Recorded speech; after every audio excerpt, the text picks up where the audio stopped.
thank you so much for coming on to the podcast today. I'm really excited to hear more around your experiences and insights from And Digital, but also prior as well. Just before we get into it, it would be great just to have like a bit of a background into yourself and how you got into digital transformation to begin with. Yeah, sure. Thank you for having me. I sort of fell into it, if I'm honest. I did psychology at university, and Accenture were doing a sort of like recruitment event on campus. And at that point, I wanted to be a clinical psychologist, but I managed to get onto the grad scheme, and it was in London and the pay was good. So I was like, cool, I'll do this.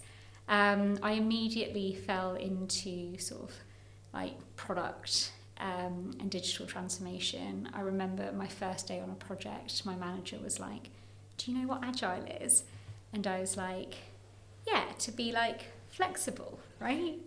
And he was like, yeah, we're going to work on that. So I massively kind of just fell into digital transformation and working on sort of like big transformation projects.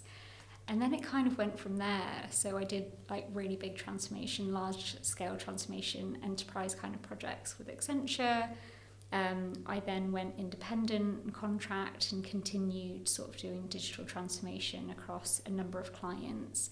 And then a few years ago, I joined And Digital within the consulting practice. So I think the term digital transformation is so broad, and everyone has different parts to play. So it'd be interesting to know what your part is within the digital transformation world, and yeah, what you're getting up to at the moment. Yeah, sure. So in terms of my part of the digital transformation, I think I'm sort of right at the beginning of the process. So my role at And Digital is that I'm the GenAI strategy lead, which essentially means I help clients with their go-to-market strategy for AI,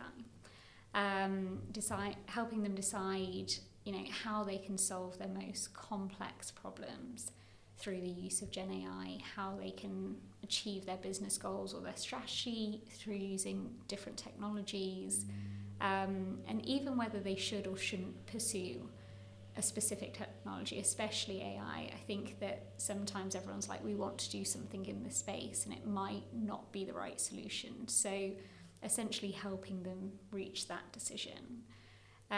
If I explain what And Digital are for people that don't know who we are, we're essentially a digital partner. We help clients build products and services. We help guide them in terms of like what they should pursue and what they shouldn't. And we help equip them as well. So our overall mission is to close the world's digital skills gap, and we're really passionate about making sure that the way that we work helps our clients upskill. So things like working in blended teams to make sure that we're not just delivering a project and then leaving, we're actually working collaboratively and upskilling people on the ground that can then pursue those things once we're gone. We provide learning credits for the time that we're there, so those learning credits can be used on training and upskilling and workshops going forward. And we just kind of embody this nature of change and making sure that people upskill along the journey of digital transformation. And with the, the rise of AI, like the launch of ChatGPT and everyone just kind of jumping on the bandwagon, do you see like a pattern with a lot of businesses that think that kind of is the answer, but it might not necessarily always be the case? Like, is it also part of your role to say like this isn't going to work, like it doesn't kind of solve all your issues? Yeah, I think that like in the entire time that I've worked in digital transformation, clients are always looking for a silver bullet. And I think that with the advent of ChatGPT and the rise of AI, people see it as a bit of a silver bullet and think that it can do things that it can't, and think that like any use case they have, it's like, why don't we just like get an AI tool to do that? Which really isn't the case. So I think it's reiterating to clients that actually let's look at your sort of end-to-end value chain, let's understand where you've got problems, what the right problems to solve at this moment in time are to unblock the issues that you're having to help drive your business forward. And then let's work out what the right solution is, rather than kind of just saying, yeah, let's work out what you can use AI for. I think budgets are always limited. Like, companies have ambitious roadmaps and they want to do so much that there's no point in just doing an AI project for the sake of it. So there is a lot of sort of debunking myths and kind of the education piece around making sure people understand what is and isn't possible, and then what are the right problems to solve in order to be able to move forward. And so would your focus be to plug into a business and to help them like to deliver a roadmap to solve a problem, or would they be looking for you to help like innovate or create like new visions and new strategies as well? It's a bit of a mix, to be honest. I think different organisations are in different places when it comes to digital maturity. You have some organisations that we work with that know exactly what they want. They know exactly what problem they're trying to solve and how they believe that problem should be solved. So they're like, we would like a technology that can summarise information and help us make a decision. Have you got a team that can do that? And then we would work out what that would look like and pull together the right kind of team to be able to solve the specific problem. Whereas some clients are like, we've got no idea where to start with this. We have no governance in place, but we've got people on our teams that are putting, information that we don't know into like ChatGPT or Bard. It feels risky. Can you help us come up with governance and a strategy to be able to determine what we should do and how we should go forward? So it's a bit of both. We sort of like put teams on the ground to like build specific products and services. We put teams in to kind of build proof of concepts, to trial something, to demonstrate the value and validate ideas. And then we put teams in that will like come up with a whole strategy and the governance and work out how a company should go down this route. I see. And just want to ask a quick question from me before we kick off. So in terms of the rise of AI, it's just interesting to know, because I think there's such a big misconception that it's new, and I think it's been sort of publicly launched and something that people are only starting to embed. But how long have you actually been working with AI for before it was an official kind of big thing?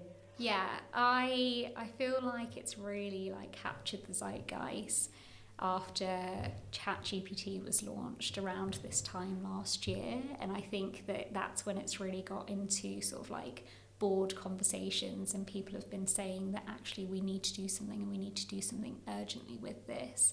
At Undigital, I think for the last sort of like 2 to 3 years, we've been using sort of AI technology to kind of support clients in their digital transformation and with projects where the use cases needed AI in order to kind of like go forward. So actually for the last few years, we've been working in this space. Nice. So touching on the proposition within Undigital and tackling the digital skills gap, it'd be interesting to know, just to begin with, for people that are watching and don't even know what a digital skills gap is, if you could sort of give, I guess a bit of a definition of what it is that means. Yeah, absolutely. And I wouldn't be surprised if people that are watching this aren't completely sure what the digital skills gap is, because there's no agreed definition of what it is.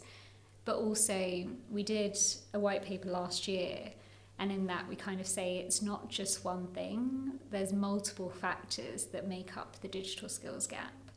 So the first one being there's an understanding gap. There's an understanding gap of what the right skills are that fit within digital, and the level of the digital skills gap. So for some people, there's about 2.4 million people in the UK that are unable to do basic digital skills. So they're unable to send an email or create a Word document, for example. And that falls under the definition of a digital skills gap. But within sort of like digital age workers, it ranges from sort of being able to code, for example, and develop apps, to other digital skills that are required that are more sort of human skills. So things like being able to problem solve and to work out what these technologies mean for people and for businesses. So the definition of the digital skills gap really varies, and there's a bit of a understanding gap of what digital skills really are. Another factor is that there's an alignment gap. So there is a gap between sort of what leadership believe the digital skills that workers need are and what the people on the ground actually doing the job believe are the skills that they need to be able to execute their job. And just to clarify, sort of digital age workers are people that work with technology in their day-to-day roles.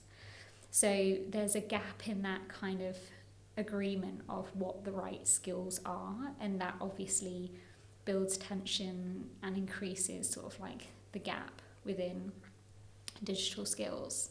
And then the final one is that there is a upskilling gap. So actually people don't have access to the right training that they need in order to be able to close their own personal digital skills gap.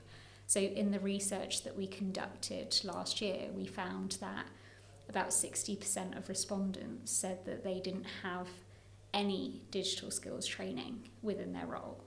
So that further perpetuates the lack of skills that people need to be able to kind of evolve in this space and to be able to have the right digital skills that they need to harness the power of technology. It's crazy to think in such a digital world that it is still such a big thing. Yeah.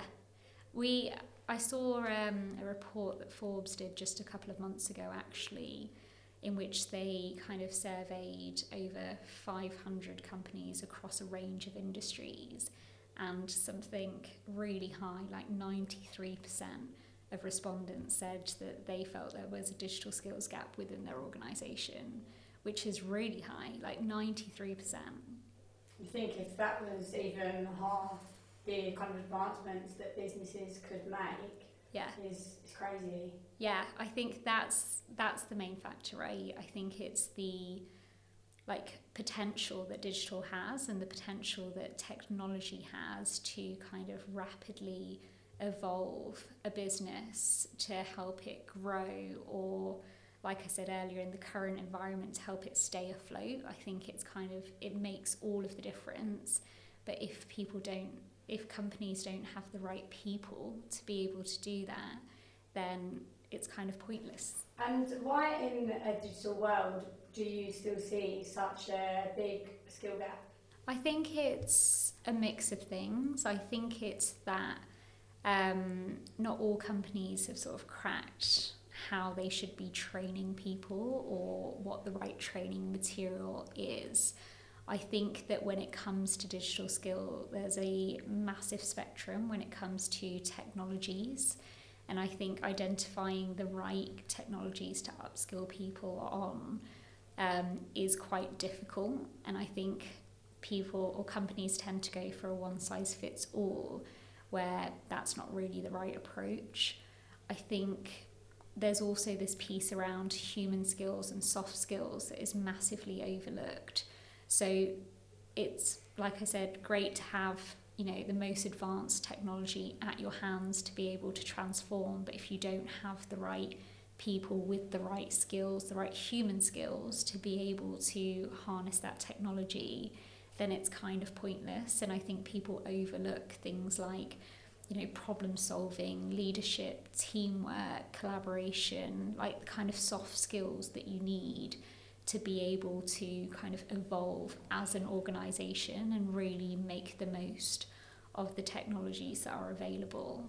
So I think that in part it's that, but then also in part, it's how rapidly technology is evolving at the moment. So things are changing so quickly, especially within the AI landscape. The tools that are available, how to use these tools, the kind of use cases that are applicable with these tools, it's changing, I was about to say every day. Right now it feels like it's changing every 5 minutes, right? So I think trying to keep up with that and trying to figure out what the right thing to do or to train people on, because training is time consuming, right? It takes time to like really upskill people and help them understand all of these things and have them be sort of like really familiar with the way that they should be harnessing this technology. Does take time. So I think it's a mix of those things. It's not knowing what the right skills are, but also things moving so rapidly that it's hard to keep up.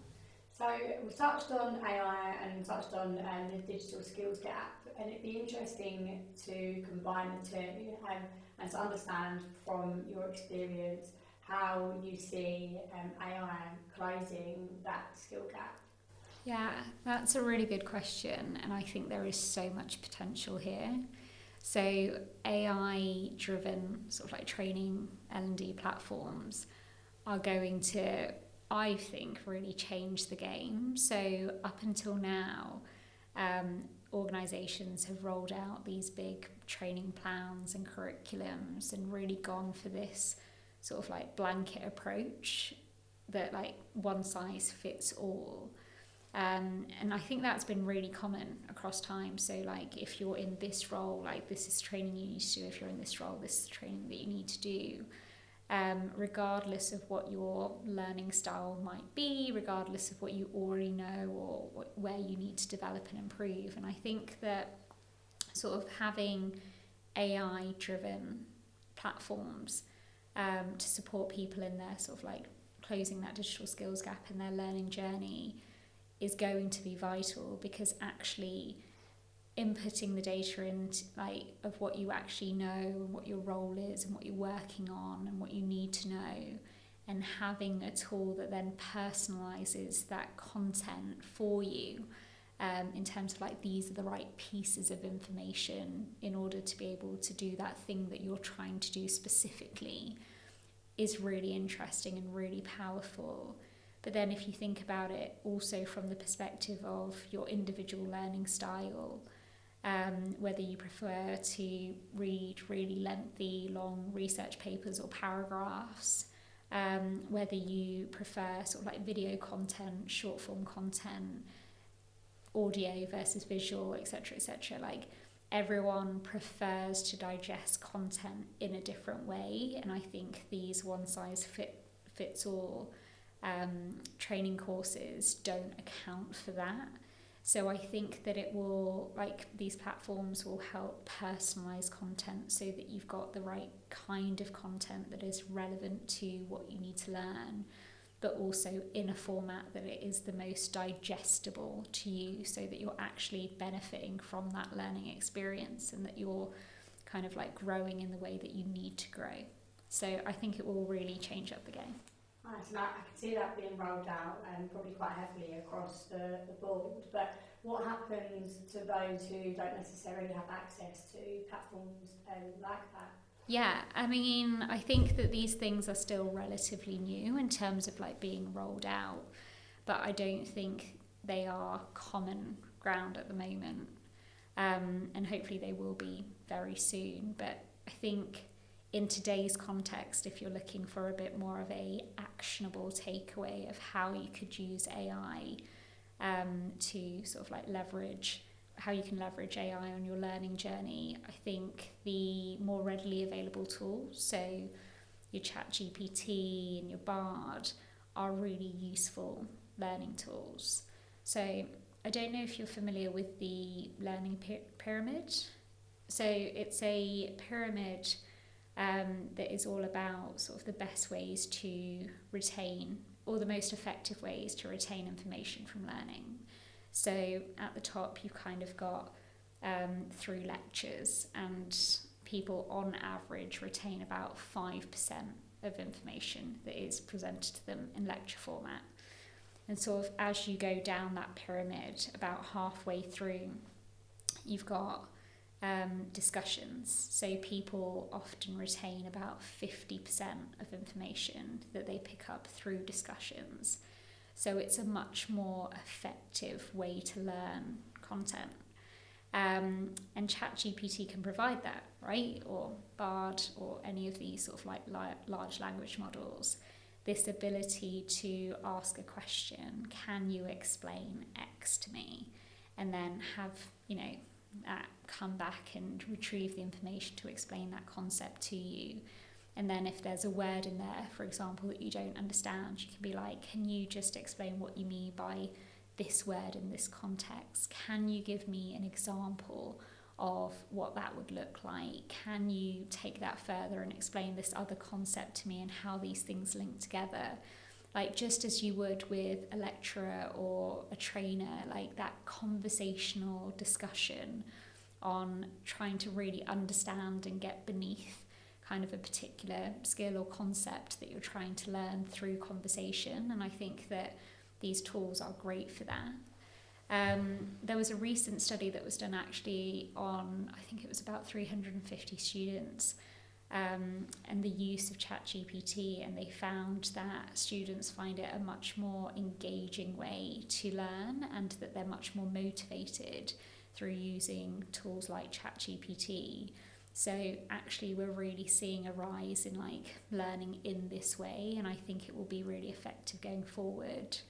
And just for those that are curious, the thing that's at the bottom of the pyramid and the best way or the most sort of like retention that you would get from a learning style is through teaching others. So the most effective way to learn something is to learn it and then to teach someone else it. It's really interesting. I know myself, I've been a big fan of ChatGPT since it's come out. And I think even if it's the case of, for me anyway, sometimes it's like, how can you simplify this or make it make sense kind of in my brain? And I think also it can be the case of, you might have all the tools and all the resources that are there, and you might have these amazing programs, but sometimes for me, I found in the past, you might not have that confidence to go to someone, I don't really understand this, and I think that's also could play a part in the digital skill gap, because some people might just not have that confidence to kind of go out there and try to, like learn from other people, or might be too embarrassed to admit like this doesn't really make sense to me. So I think having things like ChatGPT that are so accessible now. Yeah. I think the other thing on that as well is we live in a world where we Google everything, right? Anytime there's something that we don't understand, the majority of people won't be like, I don't really know what you're talking about, can you explain that to me? People will be like, oh, I'll just make a note and I'll Google it later. And I think the great thing about some of these tools that we're talking about is that actually it pulls from multiple different sources. So it's not that you've gone on Google and you've clicked on one website to be like, explain this thing to me. You can ask a very specific question on the thing that you don't understand and why you don't understand it, and provide the context for these tools to pull from multiple different sources, from books, from websites, like that scrape of the internet, to be like, here is the answer to the question and the piece of the puzzle that you are missing specifically, which is really, really effective, right? And so referring back to digital, what are you seeing specifically at the moment as effective ways to upskill, particularly using AI? I think that internally at AND, because we're doing a range of different projects for clients, again, it's not like a one size fits all. There are some sort of like basic skills that are consistent across the projects that we're doing that we need people to have, but there's no point in rolling out a big curriculum when people need sort of like different skills across their projects. So I think we're trying to tailor it as much as we can and making sure that we have the right expertise for the appropriate projects. But one thing that I would say is one of the most effective things that I've seen is sort of experiential learning. So actually learning by doing. So on these teams that we put onto clients, as I mentioned earlier, we have blended teams, and the sort of developers on the client side are working with developers on and digital side, and they are upskilling by actually like seeing these things being built and come to life. And I think that's far more effective than kind of going in and being like delivering some like training kind of thing. So the importance of that, I think, is vital. And there might not always be sort of a big project that everyone can get involved in, especially if you're in an organisation where you're like, actually, we just want to try it over here and there's this tiny little thing that we want to do. But I think that people are really curious, and organisations should be encouraging people to do smaller proof of concepts in their areas to explore use cases that the technology can be applied to really sort of bring it to life. So I think that the main way is encouraging that kind of like just getting your hands dirty and getting involved and trying to create something or to do something or to apply or think about how to apply the technology within your organisation. I think I've seen a bigger pattern of that this year, where there's been it's been quite a challenging economic climate. I think a lot of businesses have shifted to having incremental experimentations throughout, which I then think has encouraged more collaboration and cohesion, because it's kind of small things that people over time can do and get involved with, rather than this is this one big project here that we're going to focus on.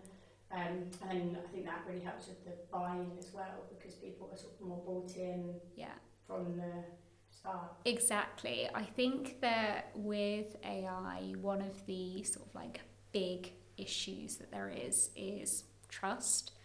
And that means so many different things, but how I'm meaning it right now is the trust in will it deliver the thing that I think it will deliver? Is it worth making this investment? Will we see the return on investment or the results that we want to see? And I think the way that you counteract that is to do it in a very incremental way, like you said. So I think if you start small and you work out what you can test, and try and validate your use case, do a proof of concept in order to get that trust that you need from your sponsors, from your board, to be actually, this is what it looks like, this is the business case, this is the return on investment. I think that will go a long way. But I completely agree with you, we've moved massively away from, we've gone from waterfall to agile, right? We've gone from doing big projects where we've defined everything up front to doing things in a more agile way and trying to kind of slice up that value and deliver value incrementally. But I think it's more important now than ever to continue in that vein and to experiment, especially as the technology is evolving so rapidly. I think it's better to kind of just find the problem that you're trying to solve and kind of experiment on that and to iterate on that and to do a proof of concept, rather than kind of go wholesale and be we're going to roll this out, for example. So yeah, completely agree with you. And do you see where there is always so many changes in a world where technology is moving so quickly, you'll get to a certain milestone and then you'll have to reevaluate, reassess, and then change everything? Or is it kind of a lot of the time it's pretty well set? It's a really good question actually at the moment, just because of all of the drama around OpenAI. I feel like it's probably, I hope that it will have died down by the time that this podcast actually launches. But for people that are listening, we've just had the last week with all the Sam Altman drama and him leaving OpenAI and then rejoining OpenAI.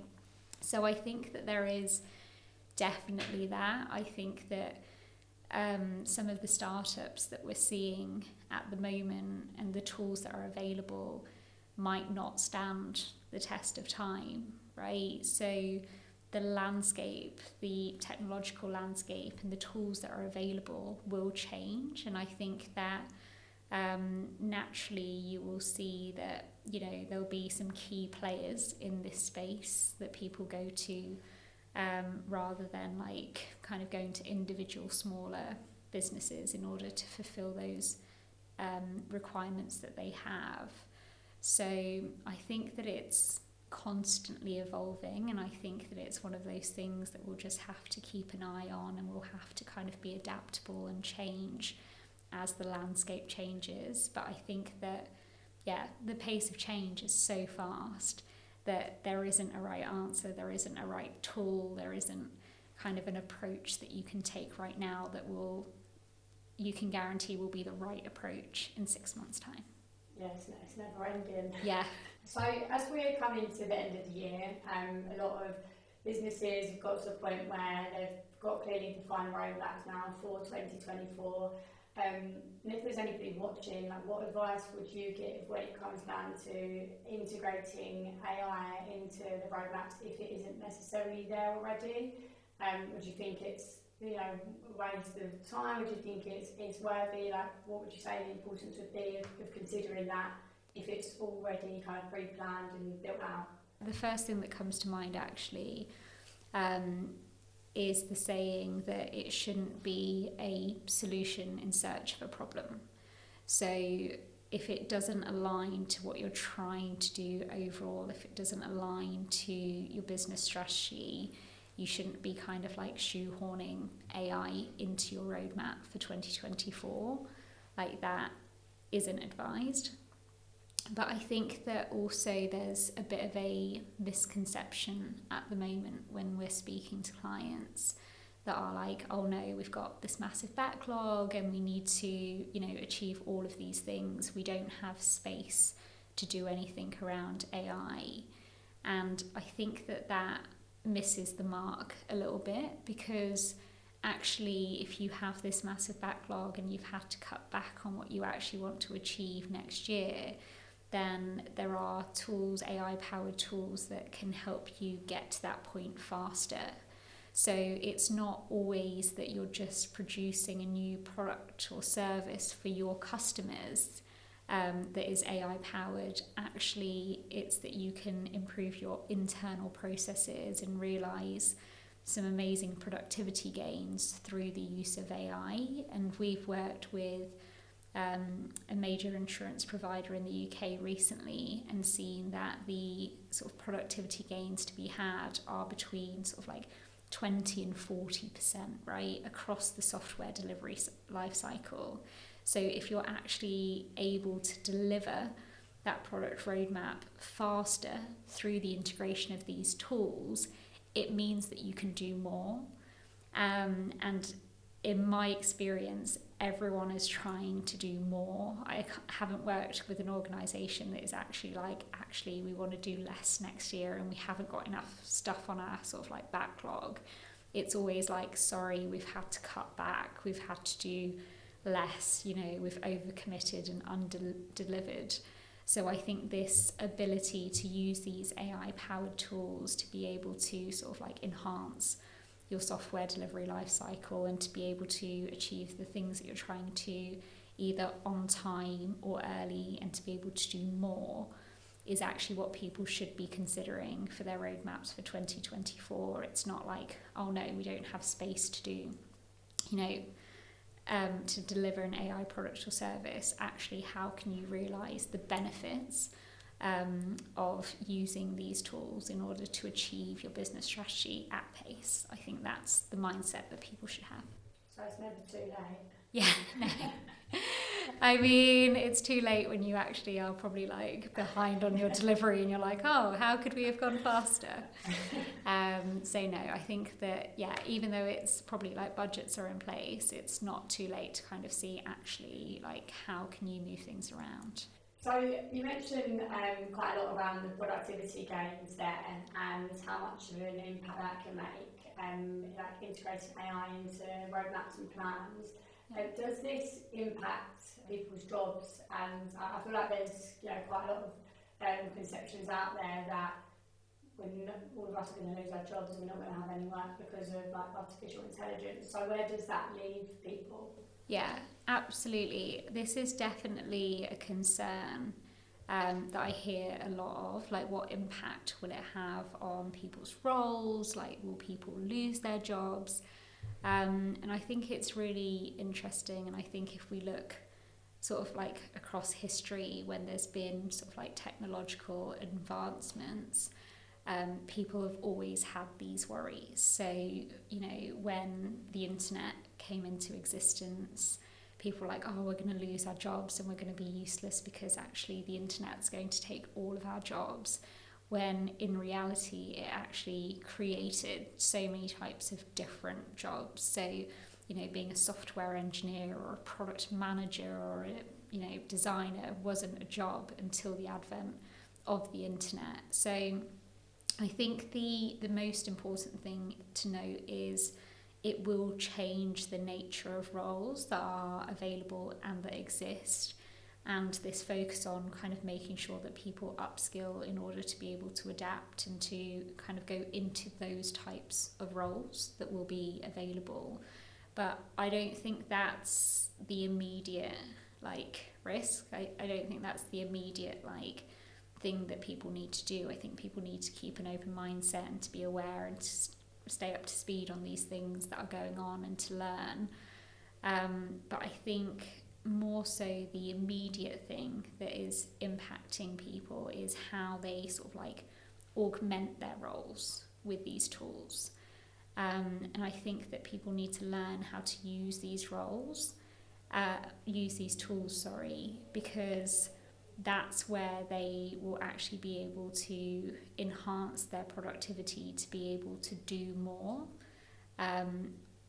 I don't know about you, but everyone seems to always be busy and stressed and overwhelmed and overworked at the moment, because it's the type of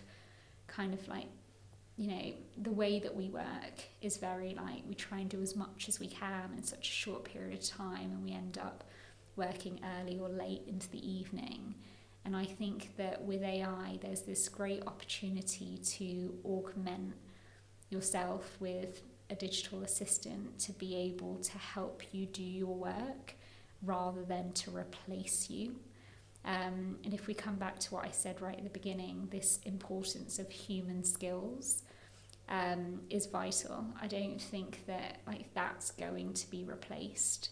I think that need to make the right decisions of how to use these tools, of how to problem solve, of what the right approach to take is, how to evangelize a team behind these decisions.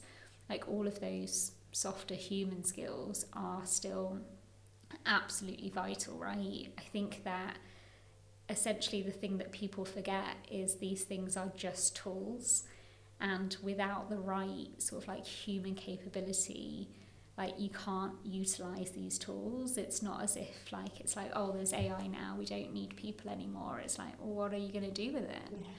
Yeah. So I don't see the risk being actually companies are going to get rid of all their people. Like I said, I think that organizations have hefty roadmaps and backlogs of things that they want to do, and actually they're going to be able to utilize people in a better way and to improve that experience so that they can augment people to be able to do these things, but actually move on to those things that help them with their growth, help them realize their ambitions, help them move at pace.